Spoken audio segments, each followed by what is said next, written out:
el 1 de marzo, hace unos días nada más, ya se han empezado a hacer sentir. Daniel, contame un poquito más la idea inicial, ¿no?, que me estabas dando cuando arrancamos el programa. Bien, por supuesto que un discurso de apertura de las sesiones del Congreso siempre hay una mirada por parte del Poder Ejecutivo muy general, ¿no es cierto?, abarca todos los puntos, pero en este caso hubieron dos temas muy fuertes, podemos decir polémicos, que son los que han dejado más cortar y debatir. Uno, decíamos, el tema de la reforma del Poder Judicial, algo que ya se venía debatiendo en los años anteriores, y seguramente esto, además, a partir de hoy, con el discurso sino el descargo de Cristina en la causa por el dólar futuro, también esto seguramente que va a traer mucho más efectos, sobre todo en la oposición, que ya había marcado por ahí algunos límites, algunos cuestionamientos, además desde la propia corporación judicial en sí misma salió fuertemente con una postura defensiva frente a lo que frente a lo que dijo el presidente Fernández. Recordemos que el Poder Judicial camina por los bordes del poder republicano, y además también habló de los privilegios. Entonces, estos elementos, y además de una justicia que por lo general no ha sabido atacar, no ha sabido contener algunos de los reclamos más fuertes que tiene que ver con las demandas de la sociedad. Por ejemplo, lo que tiene que ver con la violencia de género, que también lo puso énfasis hoy la vicepresidenta, como también Alberto Fernández en su discurso del 1 de marzo. Y el otro elemento muy fuerte también tiene que ver con el tema de la deuda externa. A ver, además dijo que instruyó para que se lleve adelante una querella criminal contra aquellos que habían contraído el préstamo con el Fondo Monetario en el año 2018.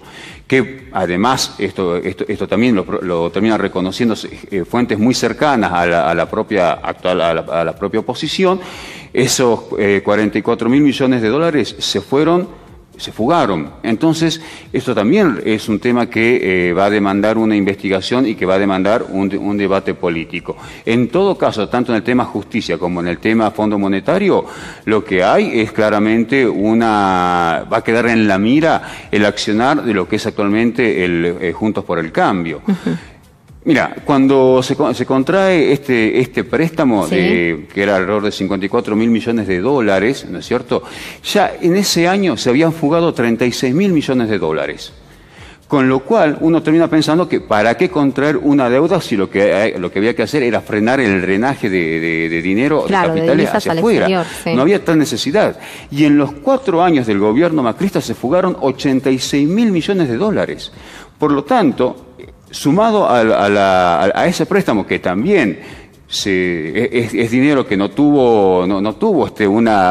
quedó, digamos, en obras públicas. Lo que siempre llamó la atención es que cuando uno muchas veces se endeuda, incluso cada uno en su hogar, uno lo hace generalmente para ver beneficios, ¿no es cierto? O sea, si yo quiero arreglar mi casa y necesito tomar un préstamo, seguramente lo voy a hacer, seguramente los intereses van a ser elevados, pero a mí me va a quedar mi casa más linda y demás.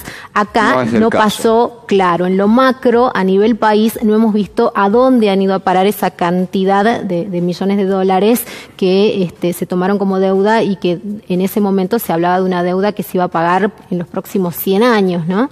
Sí, en el caso del préstamo con el Fondo Monetario, en el 2022-2023 hay que desembolsar entre 18.000 y 19.000 millones de dólares. Lo cual es una enormidad para una economía que ya de por sí viene muy, muy golpeada.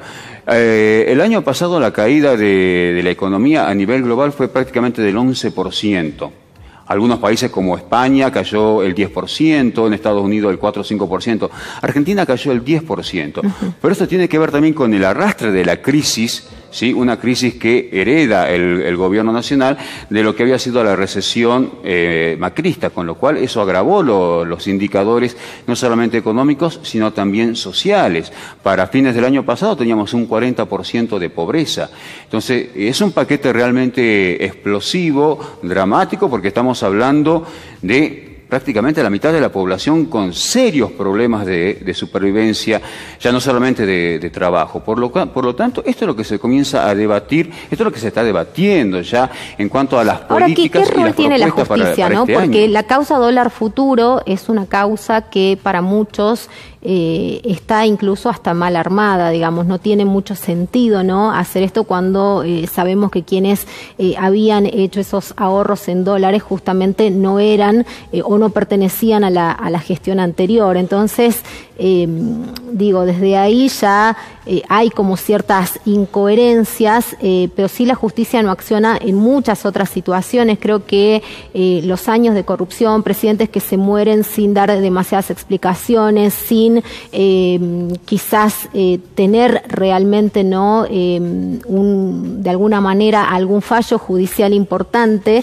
también nos ponen en evidencia esto. Lo dijo hoy día la vicepresidenta. Los principales beneficiarios del dólar futuro fueron los funcionarios de la gestión de Mauricio Macri, no los funcionarios del gobierno de Cristina Fernández, que dejó el poder, recordemos, en el 2015. Entonces ahí tenemos también un escenario explosivo, si se quiere, por la responsabilidad política que le va a caber y por las explicaciones que van a tener que dar los funcionarios del gobierno de Mauricio Macri.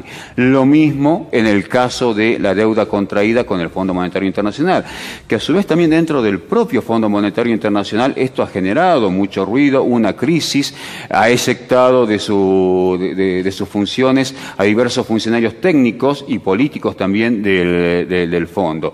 Y una cuestión más en relación a esto. Cuando el presidente Alberto Fernández anuncia que se va a llevar adelante una querella criminal, solicitó ya los antecedentes de una denuncia penal que había presentado en el 2019 uno de los actuales directores del Banco Nación, Claudio Lozano, ¿sí?, que además pertenece a Unidad Popular y que, bueno, es uno de los antecedentes más fuertes y más serios que tenemos en cuanto a lo que va a ser el desarrollo judicial de este caso. Y que también, insisto, me parece que va a tener su resonancia dentro del ámbito político, dentro incluso del propio Congreso, porque es ahí donde tiene que investigarse nosotros las responsabilidades políticas de este empréstito.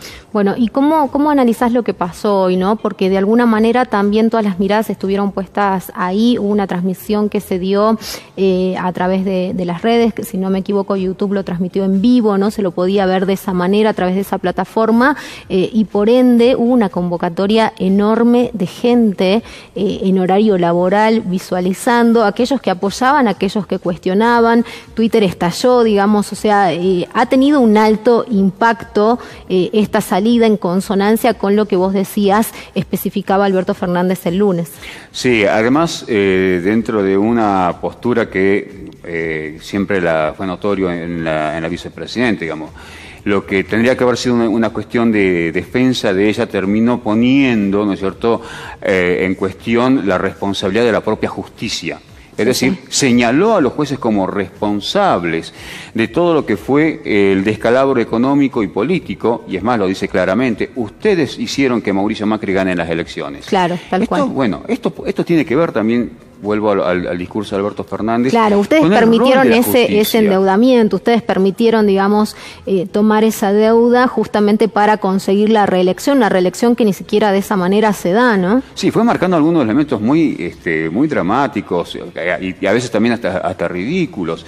La cantidad de llamados a indagatoria en un mismo día para ella por parte del juez Bonadío, juez que ya falleció, allanamientos en su casa el día del cumpleaños de su nieta, en el aniversario de la muerte de Néstor Kirchner, o sea, toda una secuencia de actitudes por parte de la justicia que marcan que fueron parte de este armado político, lo que se denomina el lawfare, ¿sí?, y que ella lo plantea como una especie de caso testigo, ¿no? Leader case, decía ella hoy día en su discurso. Y efectivamente también marcó la correspondencia con otras situaciones como el caso Brasil, el caso Bolivia, claro, bueno, pero que regionalmente, digamos, terminaron impactando, ¿no?, de otra manera. Una actuación de la justicia claramente volcada en favor del poder económico, de un orden establecido que, por supuesto, no toleró estos gobiernos progresistas, populistas, llamados en algunos casos por estos sectores conservadores, ¿no? Bueno. Así que, bueno, me parece que eso es lo que ha quedado abierto, los escenarios abiertos para esta próxima etapa. Tema justicia, tema investigación de la deuda por parte del Fondo Monetario Internacional, que van a hacer mucho ruido en los próximos tiempos. Bueno, súper interesante, obviamente, como siempre, Daniel.